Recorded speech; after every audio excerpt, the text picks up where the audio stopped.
मुरली अमृत की धारा है धारा, जो देती दुखों से किनारा। मुरली अमृत की धारा है धारा, जो देती दुखों से किनारा। भूले जीवन में हो जाए शिव बाबा मुरली में समझाए। भूले जीवन में हो जाए शिव बाबा। ओम शांति। आज की तारीख है 11/1/2024 के बाबा के साकार महावाक्य। मीठे बच्चे सदा इसी नशे में रहो कि भगवान हमको पढ़ाते हैं। हमारी यह स्टूडेंट लाइफ दी बेस्ट है। हमारे ऊपर बृहस्पति की दशा है। बाबा ने प्रश्न पूछा, किन बच्चों को सभी का प्यार प्राप्त होता है?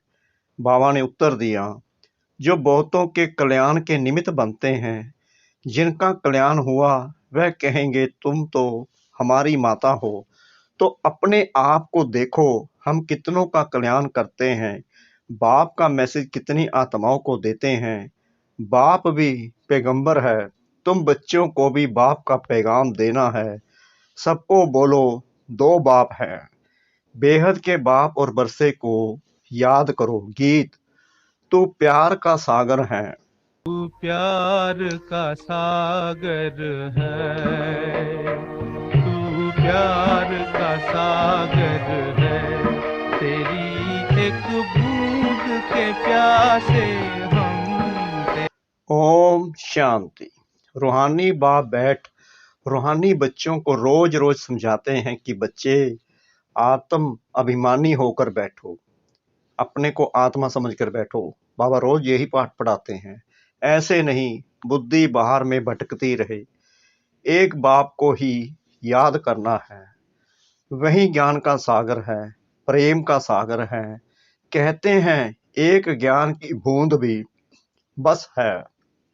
बाप कहते हैं, मीठे मीठे बच्चे रूहानी बाप को याद करो तो तुमको यह बरसा मिल जाएगा। अमरपुरी बैकुंठ में चले जाएंगे। बाकी इस समय जो सिर पर पापों का बोझ है वह उतारना है। कायदे प्रमाण विवेक अनुसार तुम बच्चों को समझाया जाता है। जो ऊंच थे वहीं फिर अंत में नीचे तपस्या कर रहे हैं। राजयोग की तपस्या एक बाप ही सिखलाते हैं। हठ योग बिल्कुल अलग है। वह है हद का, यह है बेहद का। वह है निवृत्ति मार्ग, यह है प्रवृत्ति मार्ग। बाप कहते हैं, तुम विश्व के मालिक थे, यथा राजा रानी तथा प्रजा। प्रवृत्ति मार्ग में पवित्र देवी देवता थे, फिर देवताएं वाम मार्ग में जाते हैं। उसके भी चित्र हैं। बहुत गंदे चित्र बनाते हैं जो देखने में भी लज्जा आती है, क्योंकि बुद्धि ही एकदम खत्म हो जाती है। बाप का ही गायन है, तू प्यार का सागर है। अब प्यार की बूंद नहीं होती। यह है ज्ञान की बात। तुम बाप को पहचान कर बाप से बरसा लेने आते हो। बाप सदगति का ही ज्ञान देते हैं। थोड़ा ही सुना और सदगति में आ गए। यहाँ से तुम बच्चों को जाना है नई दुनिया में। तुम जानते हो हम वैकुंठ के मालिक बनते हैं। इस समय सारे विश्व पर रावण राज्य है।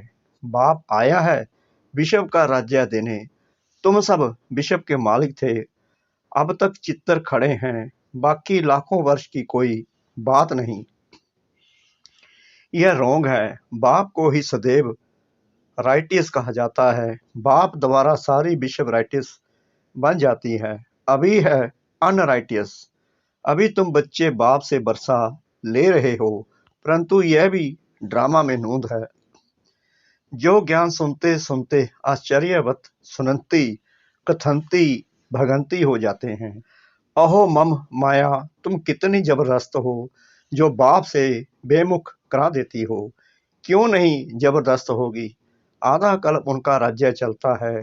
रावण क्या है यह भी तुम जानते हो। यहाँ भी कोई बच्चे समझदार हैं। कोई बेसमझ हैं। तुम जानते हो अभी हमारे ऊपर बृहस्पति की दशा है, तब हम स्वर्ग में जाने का पुरुषार्थ कर रहे हैं। मनुष्य जो मरते हैं वह तो कोई स्वर्ग में जाने का पुरुषार्थ नहीं करते हैं, सिर्फ ऐसे ही कह देते हैं स्वर्ग पधारा। तुम जानते हो सच सच स्वर्ग में जाने का पुरुषार्थ हम कर रहे हैं, अथवा स्वर्ग का मालिक बनने का पुरुषार्थ कर रहे हैं। ऐसे कभी कोई नहीं कहेंगे कि यह स्वर्ग जा रहे हैं, कहेंगे ये क्या कहते हो, मुख बंद करो। मनुष्य तो हद की बातें सुनाते हैं, बाप तुम्हें बेहद की बातें सुनाते हैं। तुम बच्चों को बहुत पुरुषार्थ करना चाहिए, बहुत नशा चढ़ना चाहिए। जिन्होंने कल पहले पुरुषार्थ किया, जो पद पाया है वही पाएंगे, क्योंकि ड्रामा रिपीट हो रहा है। जो हमने पहले किया वो अब करेंगे। अनेक बार तुम बच्चों को माया पर जीत पहनाई है, फिर तुमने हार भी खाई है। यह भी ड्रामा बना हुआ है। तो बच्चों को बड़ी खुशी होनी चाहिए, मृत्यु लोक से अमर लोक में जा रहे हो। Student life is the best. इस समय तुम्हारी बेस्ट लाइफ है, इसे कोई भी मनुष्य नहीं जानते, भगवान खुद आकर पढ़ाते हैं। यह है द बेस्ट स्टूडेंट लाइफ। आत्मा ही पढ़ाती है। फिर कहेंगे इनका नाम फलाना है, आत्मा ही टीचर है ना, आत्मा ही सुनकर धारण करती है, आत्मा ही सुनती है, परंतु देह अभिमान के कारण समझते नहीं। सतयुग में भी समझेंगे कि हम आत्मा को यह शरीर मिला है।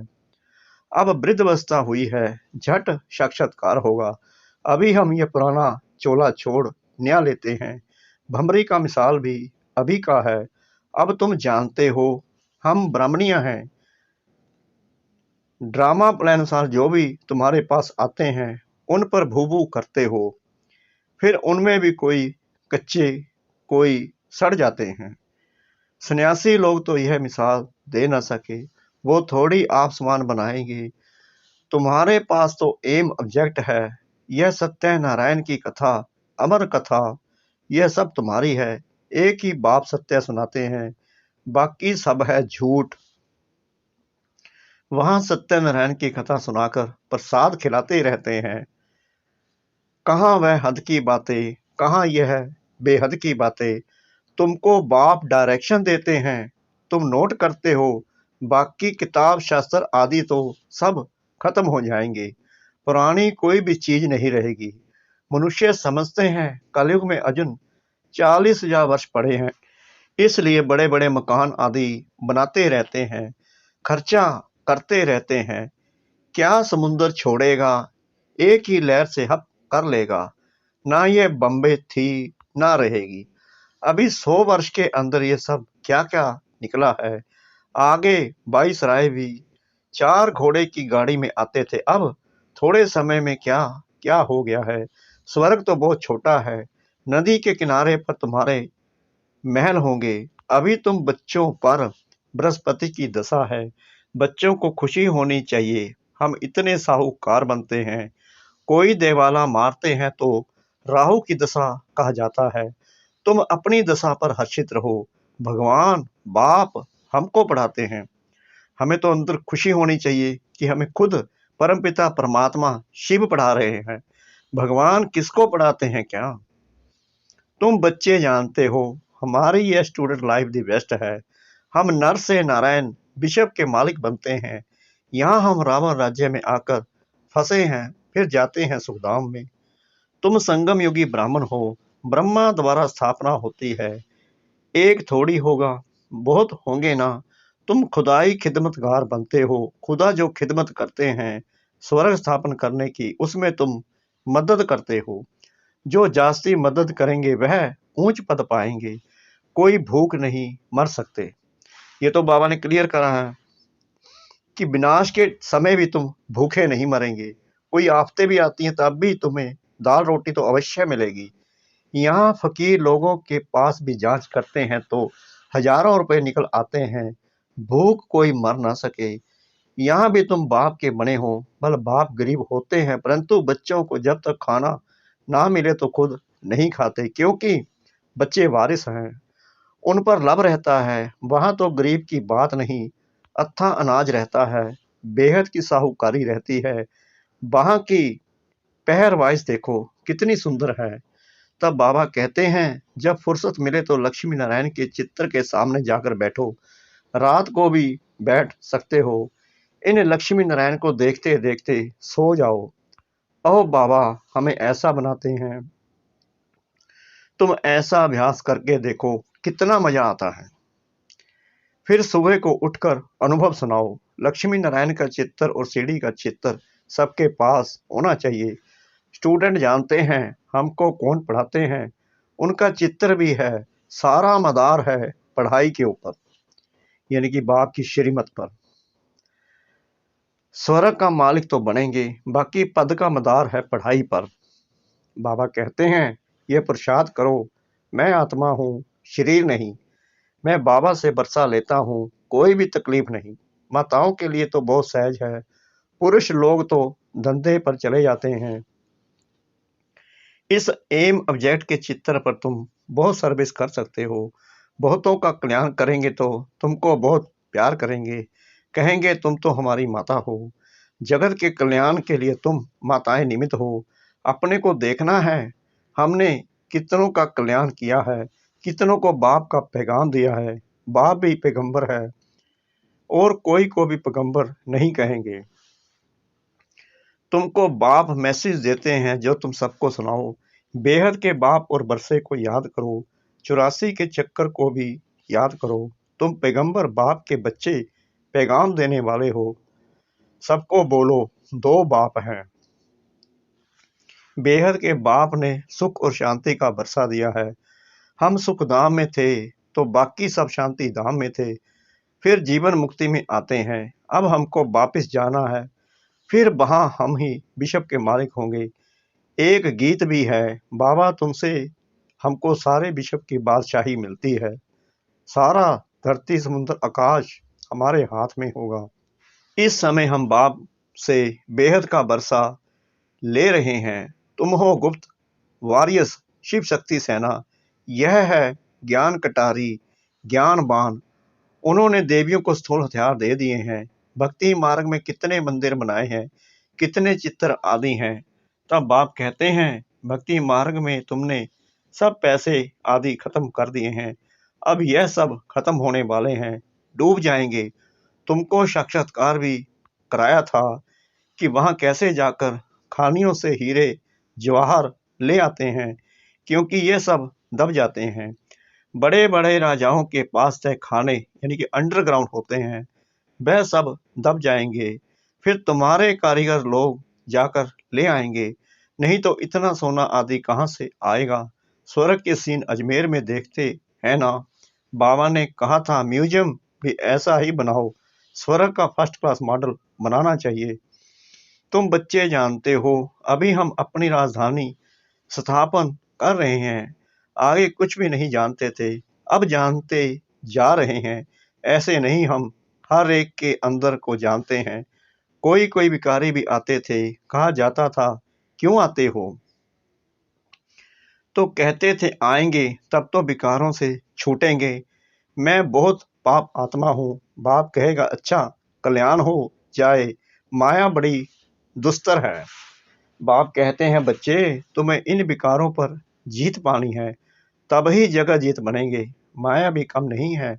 अभी तुम पुरुषार्थ कर इन लक्ष्मी नारायण जैसा बनते हो, इन जैसी ब्यूटी और किसी की हो ना सके। यह है नेचुरल ब्यूटी। हर 5 या वर्ष के बाद स्वर्ग की स्थापना होती है, फिर 84 जन्मों के चक्कर में आते हैं। तुम लिख सकते हो, यह यूनिवर्सिटी कम हॉस्पिटल है। वह हेल्थ के लिए, वह वेल्थ के लिए। हेल्थ वेल्थ हैप्पीनेस 21 जन्म के लिए आकर प्राप्त करो। धंधे वाले भी अपना बोर्ड लगाते हैं, घरों में भी बोर्ड लगाते हैं। ऐसे ऐसे लिखेंगे भी वही जो नशे में रहते होंगे, यानी कि जो बाप की श्रीमत पर पूरा चलते होंगे, उनको पढ़ाई का नशा होता है, वही लिखेंगे। जो भी आए उनको समझाओ, तुमने बेहद के बाप से बरसा लिया था, फिर 84 जन्म ले तुम पतित बने हो, अब पावन बनो। अपने को आत्मा समझो, बाप को याद करो। बाबा भी ऐसे करते हैं। यह है पहले नंबर के पुरुषार्थी। कई बच्चे लिखते हैं बाबा तूफान आते हैं, यह होता है। मैं लिखता हूँ मेरे पास तो सब तूफान पहले आते हैं। मैं पहले अनुभवी बनूं तब तो समझा सकूं, यह तो माया का धंधा है। अब बाप कहते हैं मीठे लाडले बच्चे, अब तुम्हारे ऊपर बृहस्पति की दशा है, तुम्हें किसी को भी अपनी जन्मपत्री आदि दिखाने की जरूरत नहीं। बाबा सब कुछ बता देते हैं, वहां आयु भी बड़ी होती है। श्री कृष्ण को भी योगेश्वर कहते हैं। इनको योगेश्वर ने योग सिखाया तो यह बना। कोई मनुष्य मात्र सन्यासी आदि को योगेश्वर नहीं कह सकते हैं। तुमको ईश्वर योग सिखाते हैं, इसलिए योगेश्वर और योगेश्वरी नाम रखा है। ज्ञानेश्वर ज्ञानेश्वरी भी इस समय तुम ही हो। फिर जाकर राजेश्वर भी तुम ही बनते हो। अच्छा मीठे मीठे सिकरा दे बच्चों प्रति माता पिता बाप दादा का याद प्यार और गुड मॉर्निंग। रूहानी बाप की रूहानी बच्चों को नमस्ते। हम रूहानी बच्चों की रूहानी बाप दादा को श्रद्धा भरी प्रेम भरी नमस्ते। शुक्रिया बाबा, शुक्रिया बाबा, शुक्रिया बाबा। इस मीठी मीठी मीठी मुरली के लिए धारणा के लिए मुख्य सार नंबर 1, एम ऑब्जेक्ट को सामने रख पुरुषार्थ करो। लक्ष्मी नारायण के चित्र को सामने देखते हुए अपने आप से बातें करो। ओहो बाबा, आप हमें ऐसा बनाते हैं। हमारे ऊपर अभी बृहस्पति की दशा बैठी है। नंबर 2, आप समान बनाने के लिए भमरी की तरह ज्ञान की भू भू करो। खुदाई खिदमतगार बन स्वर्ग की स्थापना में बाप की मदद करो। मुरली का वरदान। देवहान से न्यारे बन परमात्म प्यार का अनुभव करने वाले कमल आसनधारी भव। कमल आसन ब्राह्मण आत्माओं के श्रेष्ठ स्थिति की निशानी है। ऐसी कमल आसनधारी आत्माएं इस देवहान से सबसे न्यारी रहती हैं। उन्हें शरीर का भान अपनी तरफ आकर्षित नहीं करता। जैसे ब्रह्मा बाप को चलते फिरते फरिश्ता रूप व देवता रूप सदा स्मृति में रहा, ऐसे नेचुरल देही अभिमानी स्थिति सदा रहे, इसको कहते हैं देवभान से न्यारे। ऐसे देवभान से न्यारे रहने वाले ही परमात्म प्यारे बन जाते हैं। स्लोगन। आपकी विशेषताएं व गुण प्रभु प्रसाद है, उन्हें मेरा मानना ही देह अभिमान है। आपकी विशेषताएं व गुण प्रभु प्रसाद है, उन्हें मेरा मानना ही देह अभिमान है। अव्यक्ति साइलेंस द्वारा डबल लाइट फरिश्ता स्थिति का अनुभव करो। ब्रह्मा बाप से प्यार है तो अब ब्रह्मा बाप समान फरिश्ता बनो। सदैव अपना लाइट का फरिश्ता स्वरूप सामने दिखाई दे कि ऐसा बनना है, और भविष्य रूप भी दिखाई दे। अब यह छोड़ा और वह लिया। जब ऐसी अनुभूति हो तब समझो कि संपूर्णता के समीप हैं। ओम शांति।